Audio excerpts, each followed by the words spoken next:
everyone! I've been seeing more and more videos mentioning the baking soda water shot, especially in conversations around weight management and wellness routines. But when I started looking into it, I noticed something. Almost every video seems to tell a slightly different story. That's what made me curious enough to look a little deeper.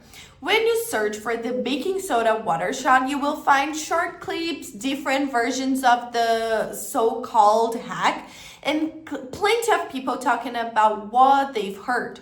But most of those videos don't give you the full context behind the trend.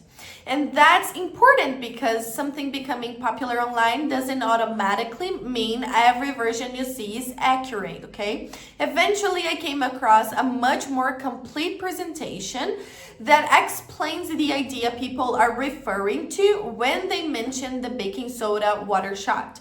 It goes beyond the short clips and gives you the complete story behind the routine, why it has attracted so much attention, and what the broader approach is about.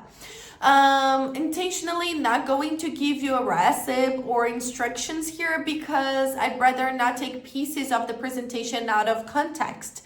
And of course, no single hack should be viewed as a guaranteed shortcut for changing your body. Individual experiences can vary, okay? So if the baking soda water shot is what brought you here, the easiest thing to do is watch the complete presentation for yourself. You'll be able to see the full explanation rather than trying to put together pieces from different videos online. So I've left the link in the description below. Just click there and learn more about the baking soda water shot.